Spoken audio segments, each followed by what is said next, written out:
We are Be'ezras Hashem beginning the seventh parak of Masechta Sotah. Today's daf is daf Lamed Gimel, Lamed Beis, and we're starting from the Mishnah. Okay, the Mishnah says, let's bring it back a little bigger. Elu ne'morim b'chol lashon. The following things that have to be expressed in the Torah can be said in any language that you understand. So there are certain times that the Torah requires us to use our mouth, let's say kiddush or davening or whatever. We'll see about that in Mishnah. So the Mishnah says the following can be said in any language you want. You don't have to use Hebrew, so to speak. The first of the list is Parsha Sotah, and that's how it gets into this Masechta. When the Kohen goes over to the lady and gives her and makes her swear, he expresses to her what's going to happen. And the Torah gives you a definitive language of what the Kohen is supposed to say to this woman. So there, the Mishnah says it doesn't necessarily have to be said in Hebrew. It can be said in any language she understands, English, French, whatever she understands. Although he's making her swear using the name of God, the Shem HaMafoirish, that part has to be in Hebrew. But the rest of the expression of what's going to happen if you violate this, if you sinned, that can be said in any language you want. Now, it's important to note that the written document that they're going to dip into the water and have it erased, that has to be written in Hebrew. But the expression that the Kohen talks to her, that can be said in any language. Hi, Louis, we just began the Mishnah. The Mishnah then discusses Vidui Meiser. The Vidui Meiser means like the affirmation at Meiser Sheni. That means that, every fourth year and seventh year, you have to make an affirmation. It's almost like you sign your tax return. You have to say to Hashem that I gave off my Meiser Rishon, I gave off my Meiser Sheni, I gave Meiser Ani, I did all the things that you told me to do. And this is an affirmation that needs to be done in the fourth and the seventh year on the last day of Pesach. So the Torah gives you a whole language, what you're supposed to say. And there, again, the Mishnah says you don't have to say it in Hebrew, you can say it in any language you want. Then the Mishnah says, Kriya Shema, the acceptance of Kriya Shema, the Shema, Vahim Shmoya, Vayomer. There, it doesn't have to be said in Hebrew. You could say it in any language. Utfila, and here's interesting, in davening Shemoneh Esrei, does not have to be in Hebrew. It can be in any language. So, just reading this Mishnah, you would, if you're the Reform movement would take this Mishnah and say, okay, we see that it can be said in any language. And since people most comfortable with their native language, we'll change the feeling. So this is one of the things that was a touchy topic. Anyway, the Mishnah continues. Other things that you can say in any language, Ubirkas Hamazon. Mishnah says that benching you can say in any language. Doesn't have to be in Hebrew. Then the Mishnah says, Ushvuas ha'edis. Shvuas ha'edis means that, let's say, a man wants to bring a case in court, and he knows somebody that knows something, and he wants that person to come and testify on his behalf. So he goes over to that person and he says, I want you to testify on my behalf what you know. And he says, I swear, I don't know anything. I can't say Edus. So the Torah says that person could be mashbia, that person that he thinks that knows Edus. And if he could make him swear, he can say it and make him swear. And the guy says, Amen. So the Torah says that if he really does know testimony and he's just, pushing, he was just trying to get away with it, and now he regrets it, so he swore falsely, he has to bring a special carbon called a carbon oil of the yared. Be that as it may, that shvua, that a person could make somebody else swear, give somebody the oath, can be made in any language. Ushvuas hapikadon. Again, somebody deposited, let's say, money by somebody, and then he comes to collect the money. This was their bank, and he says, I swear you didn't deposit anything by me. So the person could say, I want you to swear to me in the following way that you don't have the thing that I deposited by you. If the guy takes on the oath, and then he regrets it and says, I regret it, and so then the Torah says, as to make amends, you have to bring a carbon oil of iron as well. That shvuah, that oath can be taken in any language. So the Mishnah listed you a bunch of things that could be said in any language. Now the Mishnah says the Elu Ne'amrum b'Lashon HaKodesh. The following are said in any. It has to be said in Hebrew. So the first thing that must be said in Hebrew is Mikra Bikurim, the reading of the Bikurim. When somebody brings his new fruits to the Beis HaMikdash, the Kohen would put it right down. It's a gift to the Kohen, basically, who's serving the Beis HaMikdash. You say it's like the first fruits that come from your tree, from the 7 minim. You bring this basket to the Kohen puts it by the Mizbeach, then you lift it up, and you read the psukim that you say by the Haggadah. You say the pasuk that it's written in Parshas Kisavai, Arami Ovid Ave. You talk about how we ended up in Israel, and you're so grateful that you have a land to call your own. So that reading of that piece of Chumash has to be read in Hebrew. And you cannot, you translate it. It has to be written as it's written in the Torah. Then the chalitza. The chalitza, we've discussed this before, that where the woman says to her potential yavam, the woman says to the potential yavam, listen, he says in front of everybody, he doesn't want to miyaba me. And then she takes off his shoe and spits in front of him, and they read out loud, kacha, that should be done to a person that doesn't want to do yibam. He also says, I don't think this woman is for me. So that interaction between the yavam and the yavama that the Torah describes, they each have to say a specific language, that has to be done in Hebrew. Then the Mishnah describes something that's not relevant as a mitzvah, but the Mishnah describes it as also it had to be in Hebrew. Brachos uklolis. Remember when they went into Israel, so the Jewish people got to the middle of 2 mountains called Har Grizim and Har Evel. And at the center of the mountain stood the Kahanim, with the Levium and everybody around them. And then the 6 Shvatim stood at the slopes of each of the subsequent mountains. And the Torah describes that as you enter Israel, you're supposed to give the curses, to a bunch of curses and a bunch of blessings. You say, Baruch, bless if you don't say Lashon Hara, or somebody who insults his parents. All these things you say bracha, and then the all of the shvatim will say amen. Then you say klala. You turn to Har Evel and you say the klala, or the opposite, what it says in the Chumash. You say, cursed be the person that does this, amen. Everybody answers amen. Cursed be the person that does that, amen.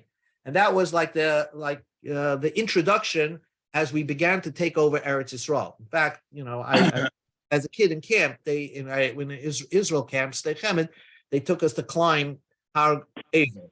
Har Evel is that desolate mountain that's opposite to Har Grizim, which is a vegetative mountain with green. It's right next to each other.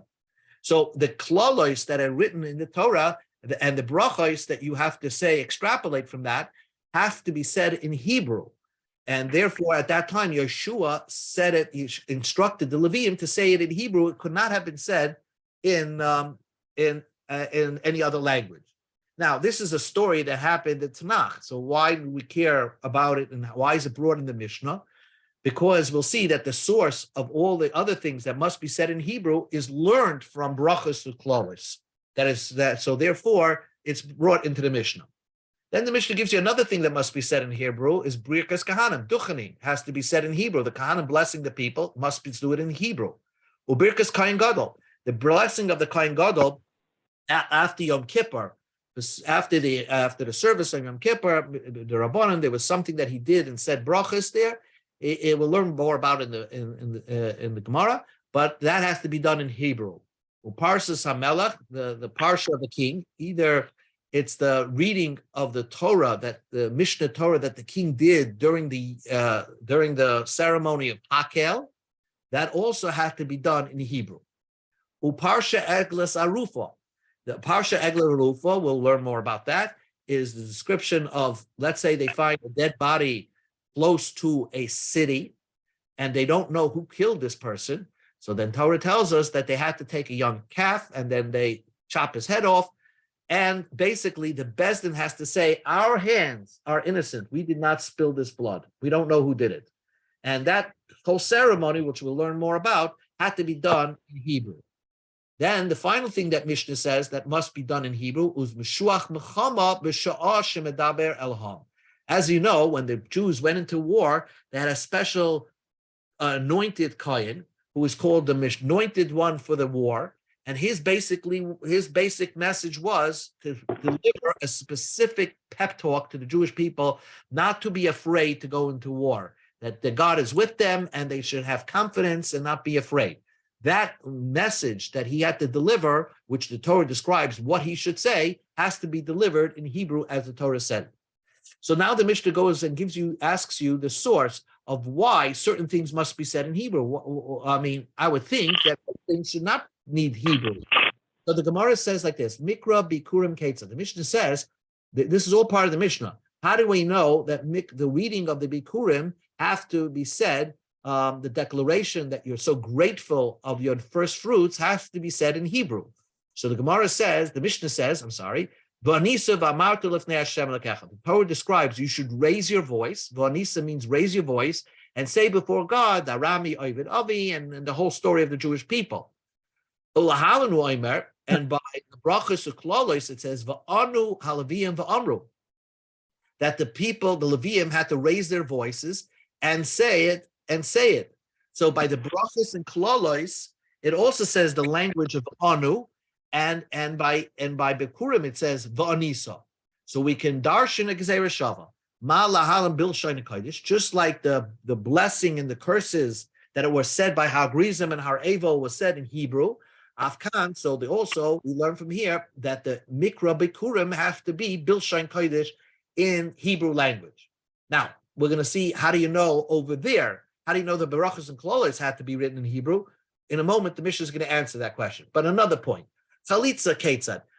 How do we know that when a woman says to the man and that to the people, to the Bezdin, that he doesn't want to do Chalitza to me, and he says she's not for me. I don't want to do Yibam with this woman. And so how do you know all that language and back and forth has to be said in Hebrew? Because the pasuk says va'amsa va'amra. She has to say it in a loud voice. She raises her voice va'amra and says. So again, that ansa, and also it says by the brachos of klalis va'anu halaviyim va'amru. It says also the same use of language va'anu ma'lahalam bilshain kodesh. Just like we know the blessing and the curses when they entered Israel had to be said in Hebrew. Afkan, so also by chalitza bilshain kodesh, it has to be said in Hebrew. Rabbi Yehuda says, I don't need another Gzera Shava to teach you that the Chalitza declaration has to be done in Hebrew. I know from just reading the language itself, reading the pasuk itself, I see it said in Hebrew, because the pasuk says va'amsa va'amra kacha. He raises her voice and says the following. Kacha means the following, even though in the context it means so be it to somebody who so should be done to somebody who doesn't want to do yibam. But kacha could also mean that the Torah is requiring the woman to say the following language, and she can't change it to another language. So it's a proof that it has to be written, it has to be said over in Hebrew. Now the Mishnah continues, brachos uklalos ketzad. What was the story with the blessings and the curses? What does that mean? So again, this is a parsha in Parshas Kisavai. We call this in Hebrew in camps. We used to call it the Dead Sea Scrolls, because when usually you're away for the summer, when they have these parshas Kiseitze, Kisavai, Shoftim, no one knows what's written in these parshas because yeshiva is over, so you don't really know the whole story of what the Torah describes. So here the Torah gives the Mishnayos elaborates on what the Torah said. When the Jews are going to cross the Jordan River, and remember, the Jordan River split like the Yam Suf, a little bit differently. I think it turned into one wall, not two walls, but it split also, and the Jews easily crossed in over dry land, and they came into Israel. Right away, before they capture any of the cities, the Torah says, they should come to this vegetative mountain, which is right opposite Velhar Evel, opposite the Evel mountain. And like I said, they do hikes there now. Sheba Shomron, it's in the Shomron area. Shebetzad Shechem, it's next to the city of Shechem. Shebe'etzel Eloi Nimeri, which is next to the plains of Morah. Because how do you know it's next to the city of Shechem? Because the pasuk says, Shnema haloihema be'eva hayarde. The Torah describes where is Har Eva located. The Torah says it's further away from crossing the Jordan. And the Torah describes it's right next to Eloin Moira, right? It doesn't say it's next to the city of Shechem. It just says it's in Eloin Moira. Ulahala but Ulahala means further back in Parshas Bereshis, right? It says, Vayava Avram ba'aretz ad mekoim Shechem ad Eloin Moira. Avram passed through Israel on Parshas Lech Lecha. He passed the place of Shechem. He went to the place of Shechem, which is right in Eloin Moira. Ma Eloin Moira Omalahalan Shechem, just like the Eloin Moira was Shechem, right? Af Eloin Moira Omakan Shechem. So also when the Torah describes the location of Har Grizim and Har Evel, it's next to the city of Shechem. Okay, so I think Har Grizim is in the Arab part, and maybe Har Evel is where we can go, as far as I remember. Anyway, so therefore, and it's next to the city of Shechem. So what happened by those two mountains? So Shisha Shvatim, 6 Shvatim, 6 they split up. 6 Shvatim, Olul Rosh HaGrizim, went up to the slope of the mountain of Grizim, which is the vegetative mountain. Shisha Shvatim, Olul Rosh HaEvel, and 6 went up to the slope of the mountain of Evel. And the Kahanim and the Leviim and the Orain were in the bottom of the mountains, between the two mountains, in the middle. How do you divide them? Kahanim akifin es Orain. The Kahanim just made a circle around the Orain. V'haleviim circled around as Kahanim. They were circled around the Kahanim. Now remember, some of the Leviim were in the middle of the mountain. Some of the Leviim already on Har Grizim. But the older Leviim were surrounding the Kahanim. The Chol Yisrael Mekan, and all Jewish people were either on Har Grizim or Har Evel, depends what Shevet you were. Shenamar, because the pasuk says, "V'chol Yisrael uzkena v'shoytev shoytev oindim mizel la'aron."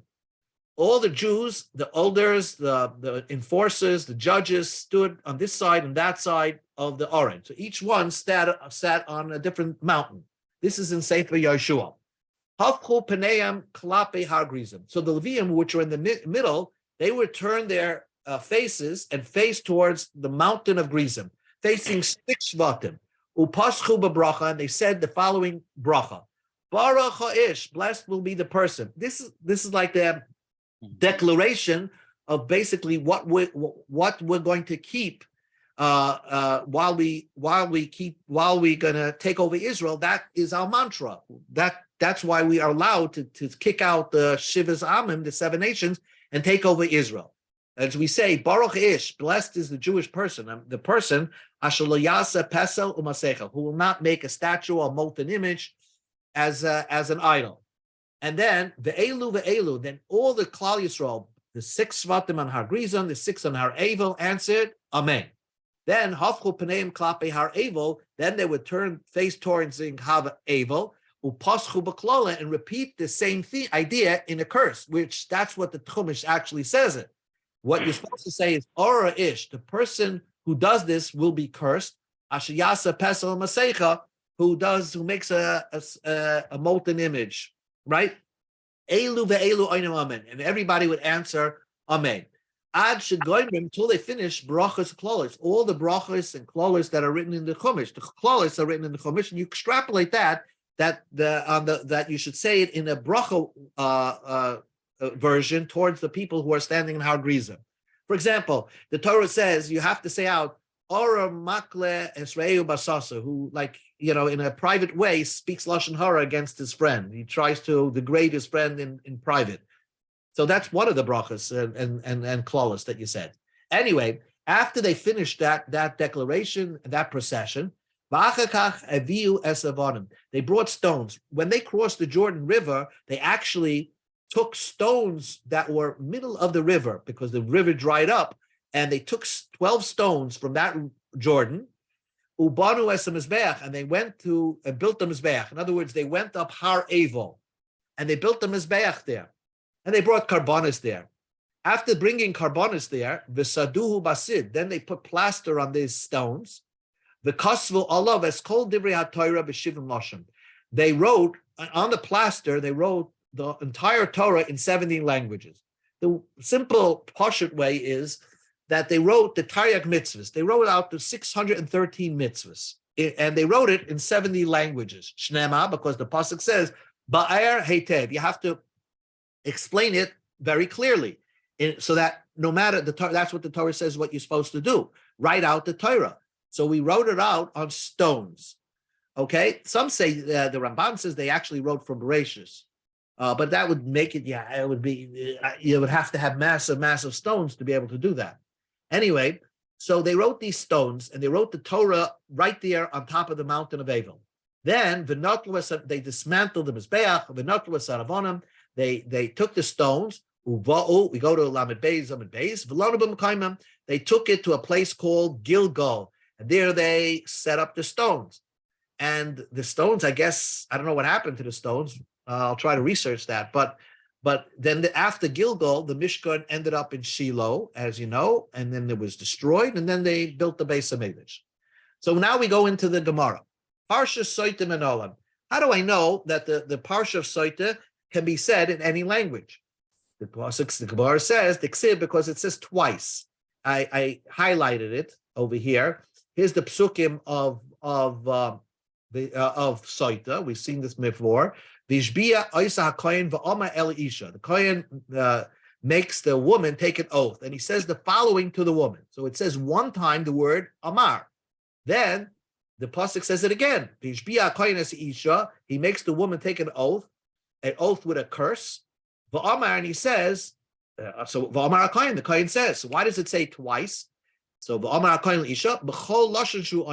teach you that the Parsha of Sotah can be said in any language, that she understands. It doesn't have to be in Hebrew.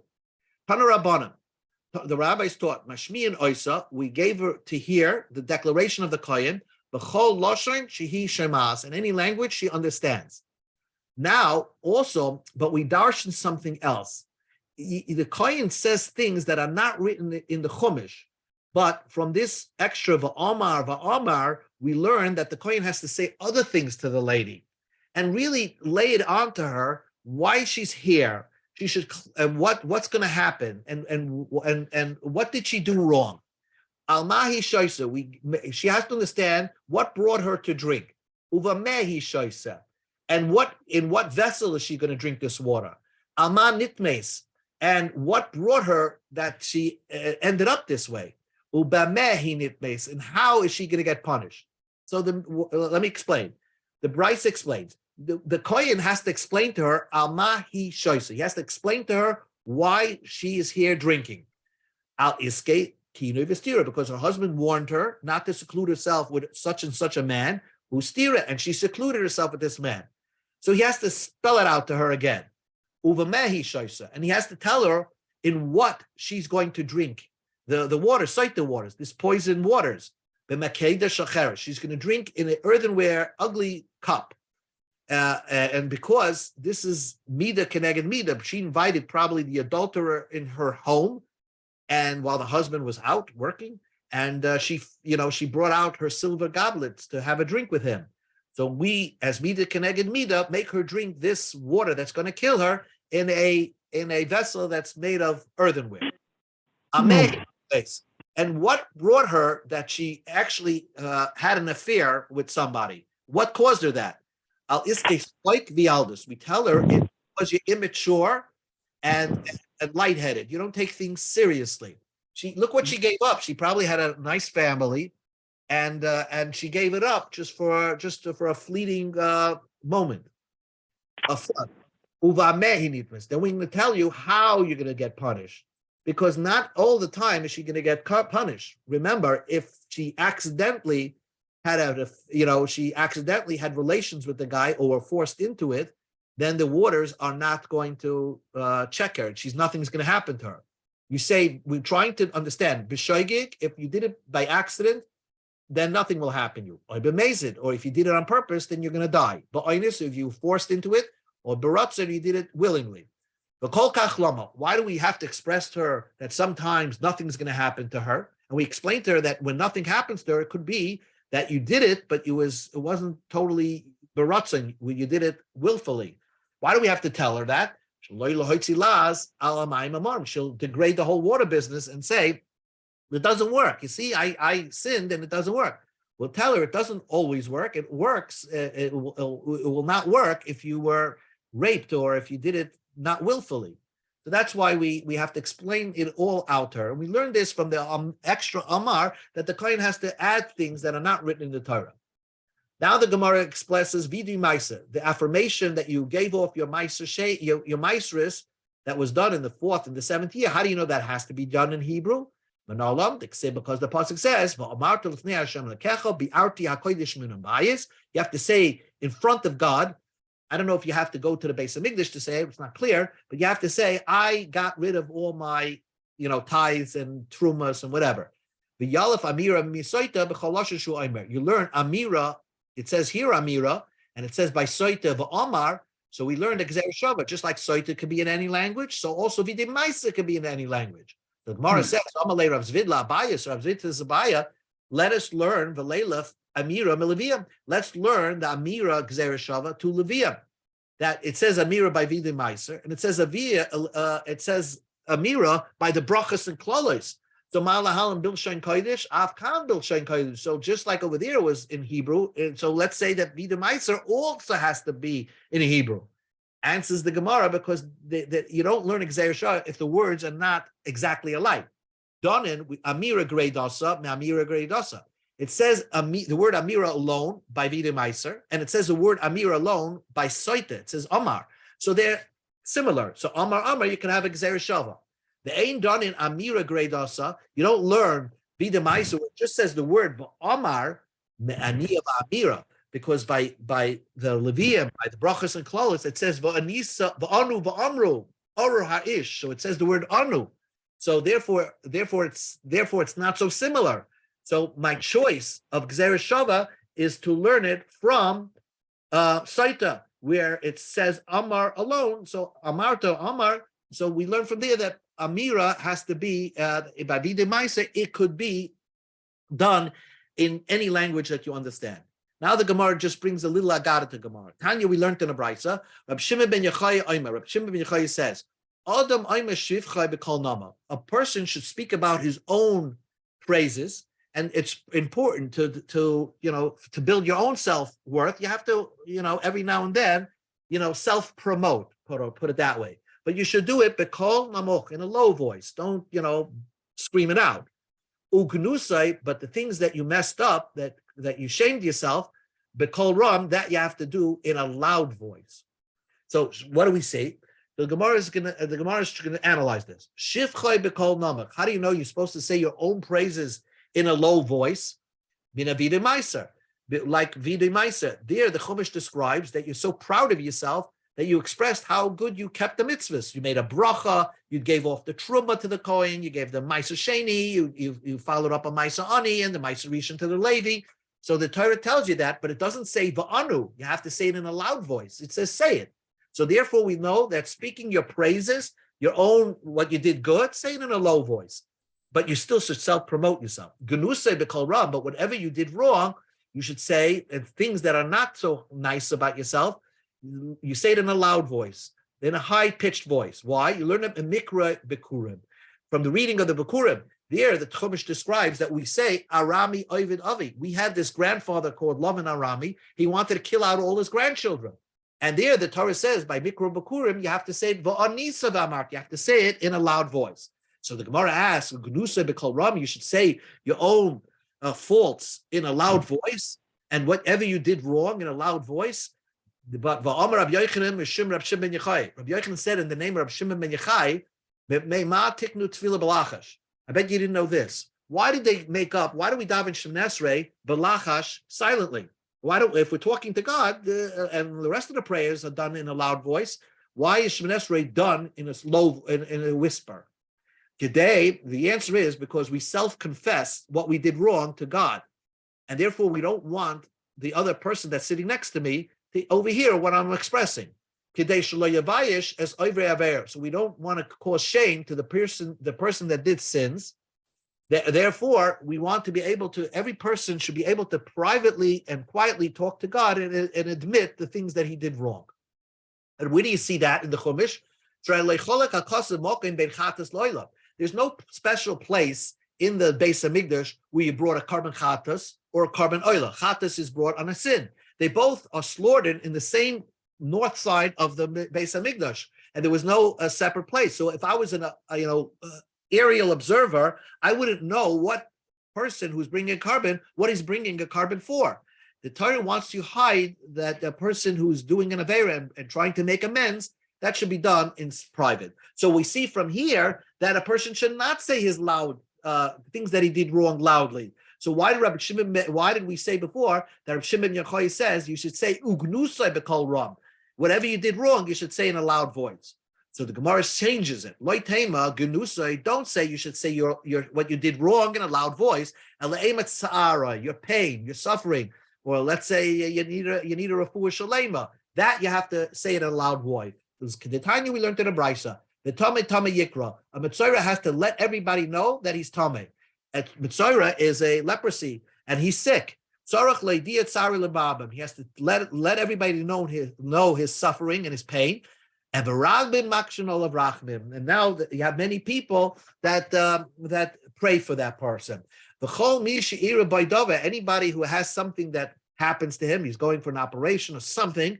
According to the Gemara, you have to let everybody know. And so that the tzibur can pray for you at one, not to keep it private, but especially if a person needs rach mishmaim, to let everybody know.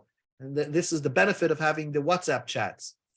Gufa, we learned before, one more piece of Gemara. Why did they make Shemot Esrei have to be said silently? Because we don't want to cause shame to those that are doing sins. They should be able to confess silently and privately. Because